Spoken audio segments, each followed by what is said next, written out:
Philippine Foreign Secretary Maria Theresa Lazaro says ASEAN remains focused on its 5-point consensus on Myanmar. She was speaking at a press conference after bloc foreign ministers held meetings with dialogue partners. She added that officials discussed the possibility of appointing a longer-term special envoy, but she stresses Myanmar's return to full participation remains unlikely for now. We discussed how ASEAN could assess measurable progress in Myanmar, including the prospect for a multi-year, long-term special envoy in all of these discussions.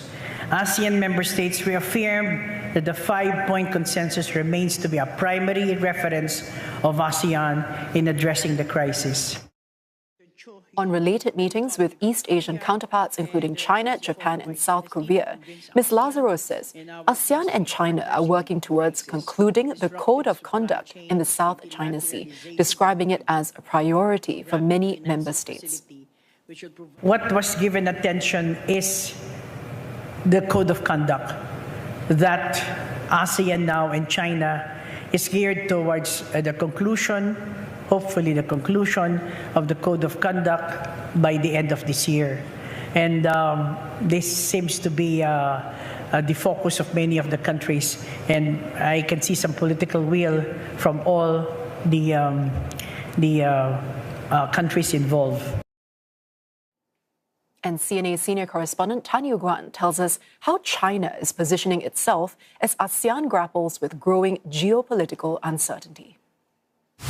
China is presenting regional cooperation, economic integration as the way forward amid growing global uncertainty. At the China-ASEAN Foreign Ministers meeting, Foreign Minister Wang Yi highlighted areas including trade, supply chain, green development and people-to-people exchanges. He also said that the South China Sea issue should not become an obstacle to China-ASEAN relations, calling for countries to continue managing differences through dialogue and accelerate the consultation on the Code of Conduct. Wang Yi did not attend the ASEAN +3 and East Asia Summit and also the ASEAN Regional Foreign Ministers meetings. Some watchers see it as a snub, but according to his own Foreign Ministry spokesperson today, it was merely a scheduling issue. Attending on his behalf was his Chinese Vice Foreign Minister. In her remarks, she says the world is entering a period of turbulence and calls for joint efforts to address common challenges.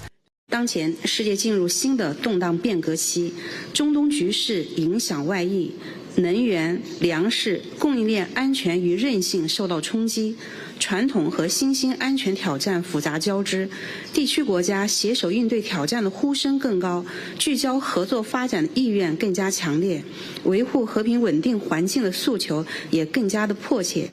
So Beijing's broader message is that countries should respond to uncertainty through cooperation and dialogue while keeping regional development and stability at the center of their agenda. That message is pretty consistent with its previously stated positions.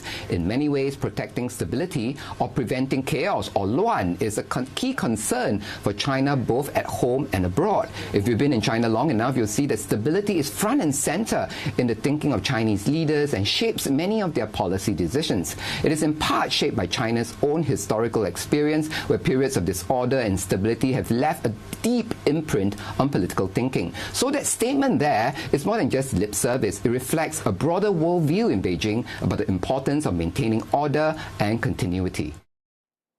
China and Japan may be seeking to thaw frosty ties after talks between Foreign Ministers Wang Yi and Toshimitsu Motegi on the sidelines of the ASEAN meeting in Manila. CNA senior correspondent Michio Ishida has more on their discussions.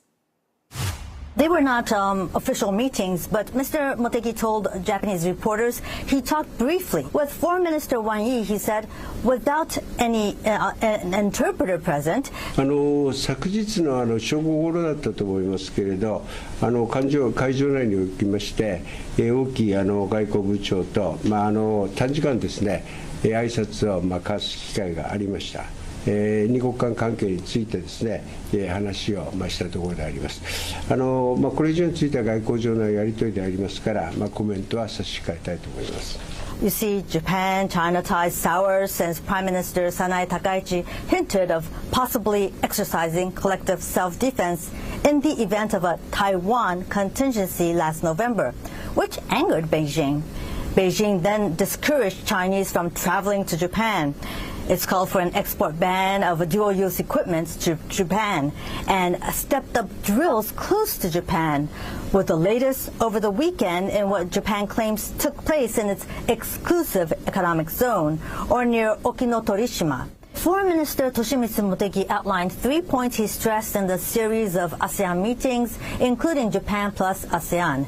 He said, ASEAN is the linchpin for Japan's vision for a free and open Indo-Pacific, and he would like to strengthen cooperation in that area and confirm support from ASEAN. He said they discussed the specifics to enhance energy supply cooperation. That's on the back of the uncertainty in the Middle East. He was able to receive support from ASEAN partners to work together in regional and international concerns.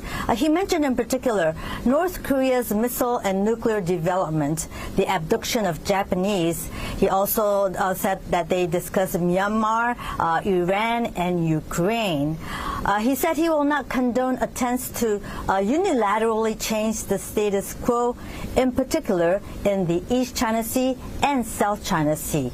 But he did not name a particular country.